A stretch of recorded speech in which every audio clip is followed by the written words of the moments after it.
ភ្លេចដាច់ឆ្នាំបាត់មានអារម្មណ៍ថាលឿនមែនតើហើយថ្ងៃនេះមកញ៉ាំជាមួយនឹងម្ហូបនិយាយទៅតាំងពីព្រឹកដល់ល្ងាចដល់យប់គឺថាញ៉ាំម្ហូបទិញគេទាំងអស់តែម្ដងខ្លះក៏មានធ្វើខ្លួនឯងតិចតួចអីអញ្ចឹងណាប៉ុន្តែនិយាយទៅសិតតែរបស់ឆ្ងាញ់និយាយទៅញ៉ាំបិទគូដាច់ឆ្នាំ2025ម្ដងសម្រាប់បងដែលត្រូវការប្រដាប់កាត់រោមចំហដែលអាចប្រើបានទាំងប្រុសទាំងស្រីមិនជាវ៉ាន់សៀមទុកចិត្តបាន 100% បងអាចកំងទិញពី page ខ្ញុំបានណាធានាជូនថារបស់ល្អមានគុណភាពបងទិញទៅទទួលបានប្រអប់មួយបានជាមួយច្រាសមួយហើយបានជាមួយនឹងដងឡាមនៅខាងក្នុងដល់ទៅ2ដោយបងទិញវ៉ាន់មួយបាន2អញ្ចឹងនិយាយពីថាចំណេញមែនតែនរាល់ការដោះដូរកត្រៃរបស់គេវិញក៏ស្រួលដែរគ្រាន់តែមកខ្ចៅសោកខាងនេះតិចបានហើយបន្ទាប់មកបងដកបដូរក្នុងចេញដាក់បដូរថ្មីមកគឺដោយបងទទួលបានវ៉ាន់មួយទៀតអញ្ចឹងហើយរាល់ការដែលប្រើប្រាស់រួចគឺយើងអាចលាងទឹកសម្អាតប្រើបានពេលក្រោយនិយាយទៅគឺប៉ះទឹកប៉ះអីអត់ច្រេះទេអ្នកបងឆាតមកលើបានតម្លៃពិសេសហើយវ៉ាន់របស់ខ្ញុំគឺជាប្រភេទដែកអ៊ីណុកអញ្ចឹងបងកុំបារម្ភព្រលឹមឡើងក្រោកមកគឺខ្ញុំហាត់ប្រាណសិនបើសិនជាអត់ហាត់ប្រាណទេមានអារម្មណ៍ថាវាអត់សូវ fresh អញ្ចឹងណាហើយខ្ញុំហាត់គឺដើរយូរ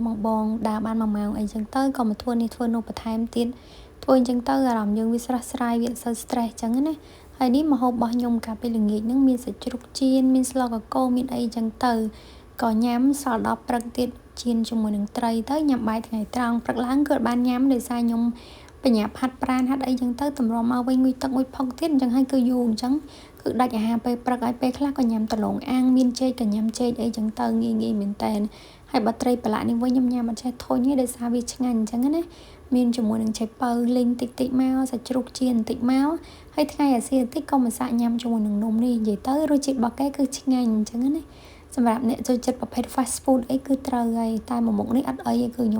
ខ្ញុំញ៉ាំឆ្ងាញ់ទទួលយកបានហើយបន្ទាប់មកល្ងាចបន្តិចក៏ញ៉ាំជាមួយនំបញ្ចុកស្លខ្មែររបស់យើងអញ្ចឹងណាហើយនំបញ្ចុកមិនបន្តិចទេប៉ុន្តែដោយសារបន្លែច្រើននិយាយទៅសិតតែរបស់ឆ្ងាញ់ហើយខ្ញុំជាមនុស្សដែលចូលចិត្តហាត់ប្រាណតែក៏ចូលចិត្តញ៉ាំដែរហើយខ្ញុំញ៉ាំគឺមិនជាតមឬក៏ញ៉ាំអាហារសុខភាពអីទេបងបើមិនជាយើងហាត់ប្រាណហើយយើងញ៉ាំអាហារសុខភាពទៀតកាន់តែល្អប៉ុន្តែខ្ញុំវិញគ្មានទេញ៉ាំតាមបេះដូងបដ ாய் ហើយខ្ញុំពេលដែលឃ្លានបន្លែខ្លាំងខ្ញុំមកឈរមើលបន្លែខ្ញុំតែម្ដងដោយសារវាអត់ចេញផ្កាចេញផ្លែអីសោះបន្ទាប់មកទៀតក៏សល់ជាមួយបាយកកដាក់ពងមាន់មកគ្រាប់មកលីនៅក្នុងឆ្នាំងតែម្ដងទៅហើយឆ្នាំងខ្ញុំវិញគឺខ្ញុំយកដាំទឹកបងអញ្ចឹងហើយគឺខូចឆ្នាំងអស់លេងអត់ស្អាតសោះដល់ពេលអញ្ចឹងទៅតាមតណៅបដ ாய் ទៅខ្ញុំដាំឆ្នាំងនេះដោយសារតែវាដាំឆ្ងាញ់ហើយយើងបានជាត់ទឹកបាយចេញវាអត់សូវមានជាតិស្ករដូចឆ្នាំងភ្លើងធម្មតាអីអញ្ចឹងណាបន្ទាប់មកខ្ញុំដាក់ខ្ទះឲ្យក្តៅហើយដាក់ជាមួយនឹងខ្លាញ់ចូលហើយដាក់ជាមួយបាយដែលយើងបានច្បល់ជាមួយនឹងពងមាន់មុននេះមកនិយាយទៅបាយលេងនេះគឺថាងាយមែនតែនប៉ុន្តែរសជាតិឆ្ងាញ់ណាបងឡើងខ្ទិះតែម្ដងខ្ញុំចាប់ផ្ដើមកូរលេងវាតិចនៅលើភ្លើងអញ្ចឹងមកកុំដាក់ភ្លើងខ្លាំងពេកណាធ្វើឲ្យពងរបស់យើងនឹងវាខ្លោចអត់ឆ្ងាញ់ទេកូរច្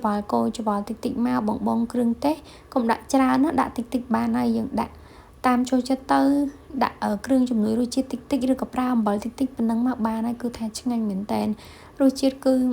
the best តែម្ដងបងបើសិនជាមានអីណាកុំចោលបាយកកយើងអាចសល់ពីល្ងាចអញ្ចឹងដាក់ចូលក្នុងទូទឹកកកកន្លែងធម្មតាទៅព្រឹកស្អែកឡើងយកមកលីងចេះឆ្ងាញ់ណាកុំដាក់នៅខាងក្រៅវាធ្វើឲ្យបាយរបស់យើងងាយប្រអុំខូចបន្ទាប់មកមានជាមួយនឹងឆៃប៉ៅដែលបានលីងមុនដួសមកស្លាប់ព្រា2ស្ព្រាដាក់អញ្ចឹងមកទៀតហើយនិយាយពីថារួចបានមកពេលទៀតហើយឆ្ងាញ់មែនតែនម្ហូបធ្វើខ្លួនឯងគឺយូរទៅមានអារម្មណ៍ថាស្និទ្ធញ៉ាំហើយវាឆ្ងាញ់ខ្លាំងដោយសារវាត្រូវចិត្តយើងអីអញ្ចឹងណាបន្ថែមមួយម្ទេសមកគ្រាប់មកប៉ុន្តែគឺរួចរាល់ហើយមានបន្លែដូចជាទឹកសាក់ពេញប៉ោះសាឡាត់អីដាក់ញ៉ាំជាមួយទៅតែខ្ញុំអត់មានទេអញ្ចឹងហើយគឺខ្ញុំញ៉ាំតែប៉ុណ្្នឹងទៅដល់តែពេលយប់បន្តិចឡើងក៏ញ៉ាំជាមួយនឹងស៊ុបមាន់ណាបងនិយាយទៅខ្ញុំទៅញ៉ាំលើកទី1ដែរដល់ពេលទិញមកពីថ្ងៃមុនហើយខ្ញុំអត់បានញ៉ាំទេដល់ពេលអញ្ចឹងទៅក៏ដាក់ទូទឹកកកកន្លែងធម្មតាវាឡើង collagen អញ្ចឹងដូចជាហួយថ្លាអញ្ចឹងណាក៏ខ្ញុំដាក់កម្ដៅក្នុងឆ្នាំងអញ្ចឹងម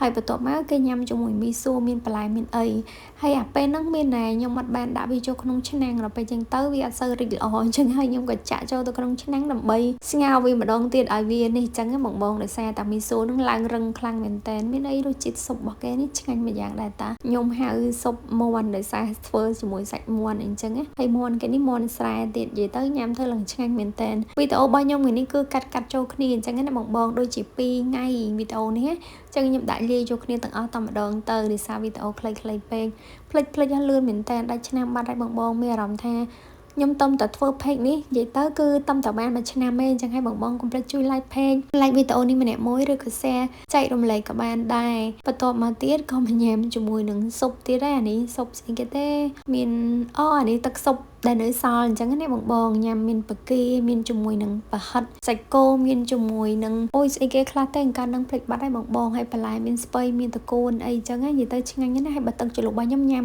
ធ្វើបែបនេះគឺឆ្ងាញ់មែនតែនដាក់អំបិលមីដាក់ជាមួយនឹងស្ករបន្តិចញ៉ាំជាមួយនឹងម្ទេសជ្រក់អញ្ចាស់ឆ្ងាញ់ណាស់បងនិយាយទៅវាអត់តលាន់ទេដោយសារទឹកជ្រលក់គេខ្ញុំញ៉ាំអត់សូវត្រូវចិត្តសោះវាផ្អែមពេកអញ្ចឹងចិត្តចូលឆ្នាំ2026ហើយជូនពរឲ្យបងប្អូនឈាមខ្មែរទាំងអស់គ្នារកទទួលទានមានបានមានសុខភាពល្អប្រាថ្នាអ្វីសម្រេចដោយបំណងសំខាន់សូមឲ្យខ្មែរសុខសប្បាយខ្មែរឈ្នះខ្មែរសន្តិភាពជួបតែរឿងល្អ